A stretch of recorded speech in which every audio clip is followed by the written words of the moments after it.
Hello बच्चों, कैसे हैं आप लोग। तो एक स्टूडेंट ने क्वेश्चन भेजा है।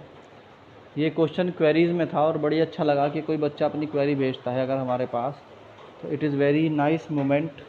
इस क्वेश्चन में पूछा गया है कि system has two charges Q A equal to 2.5 into 10⁻⁻⁷ Cola.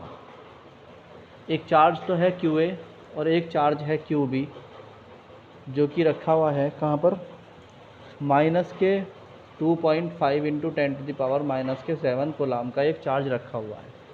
इन दोनों चार्जेस के ऊपर पहले अच्छी तरीके से देख लीजिए कि ये 2.5 है और ये -2.5 है, बाकी सब कुछ सेम है।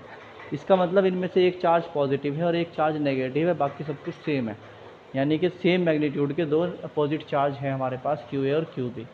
चलो दूसरी बात, इनकी जो पोजीशन बताई गई है वो क्या है बच्चों, ये रखा हुआ है 0,0,15 सेंटीमीटर पर, ठीक है, माइनस के 15 सेंटीमीटर पर, और ये रखा हुआ है 0,0,15 सेंटीमीटर पर। तो आपको मालूम है कि जब आपके पास कोऑर्डिनेट होते हैं तो पहला कोऑर्डिनेट x को रिप्रेजेंट करता है, दूसरा y को और तीसरा z को। इसका मतलब ये जो आपके -15 सेंटीमीटर है और प्लस के 15 सेंटीमीटर है, ये एक्चुअल में z एक्सिस पर हैं। कहाँ पर हैं?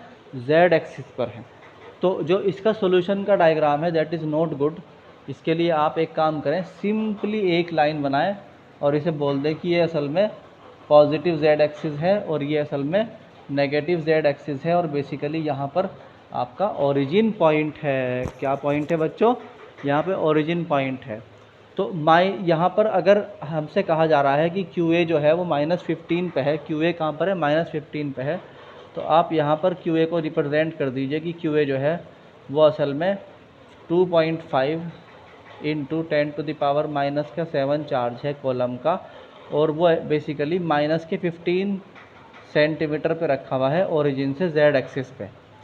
और इसी तरीके से जो QB है वो उधर पर आपका QB रखा हुआ है बेसिकली प्लस के 15 सेंटीमीटर पे, और उसकी वैल्यू है कितनी? माइनस के 2.5 इंटू 10⁻⁻⁷ कोलम। तो बच्चों आपको मेरे ख्याल से डायग्राम समझ में आ गया होगा, अगर नहीं आया तो एक बार और समझा देता हूँ। इस क्वेश्चन में कहा गया था कि दो इक्वल और अपोजिट चार्ज हैं 2.5 इंटू 10⁻⁻⁷ कॉलम के।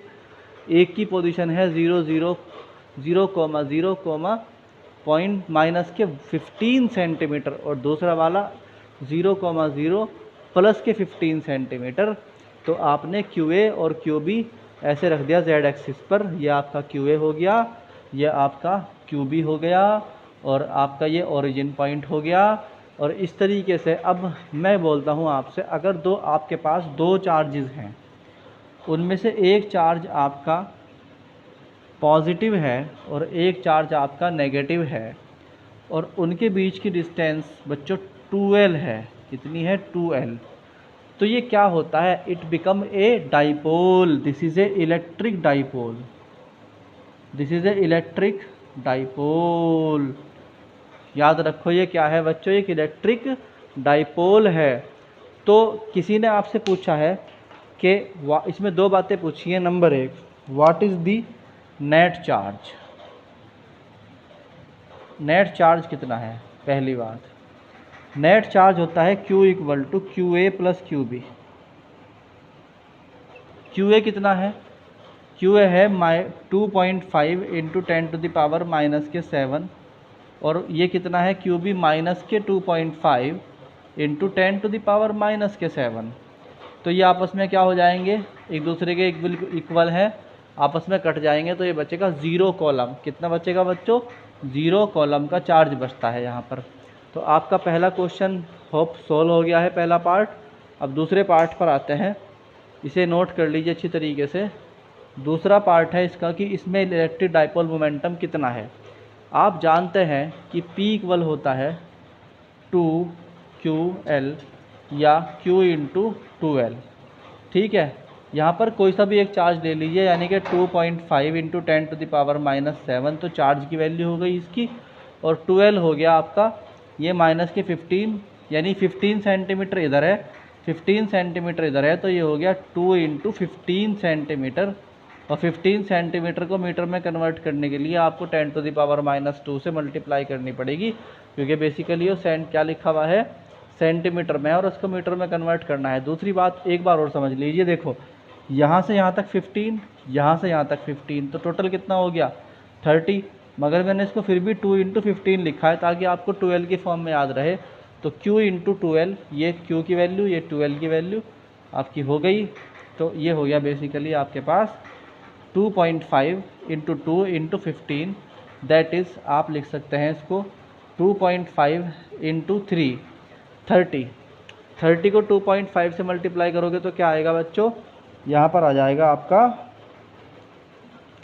एक बार मल्टीप्लाई करके देखो अपने आप, यहाँ पर आ जाएगा आपका 7.5 इंटू 10⁻⁻8 कोलाम इंटू मीटर। ध्यान रखना ये सीएम नहीं यानी सेंटीमीटर नहीं है, ये कोलाम इंटू मीटर है। यहाँ सी जो है वो कैपिटल में है और मीटर जो है वो स्मॉल में है। तो ये था आपका इलेक्ट्रिक डाइपोल मोमेंटम। क्या था, इलेक्ट्रिक डाइपोल और मोमेंटम। ये आपका एक क्वेरी थी पुरानी जो मैंने सॉल्व कर दी है। जो मैंने नोट्स डाल लिए थे अगर आपने पूरे कर लिए हो तो प्लीज़ बता दो मुझे कि मैं उसमें फिर और आगे के नोट्स डाल देता हूं ताकि आपको होमवर्क मिलता रहे। होमवर्क जो बच्चा करेगा वही एक्सपेक्ट कर सकता है मार्क्स। और मेरा जो कोर्स को धीरे धीरे चलाने की वजह है वो यह है कि मैं चाहता हूं कि आपका कोर्स पूरे टाइम में हो, मगर आप जो है सारे क्वेश्चन करो और आप भी अपनी कॉपी अच्छे से मेंटेन करो। कोर्स पूरा कराना हमारी जिम्मेदारी, होमवर्क और क्लास वर्क करना आपकी जिम्मेदारी। Thank you.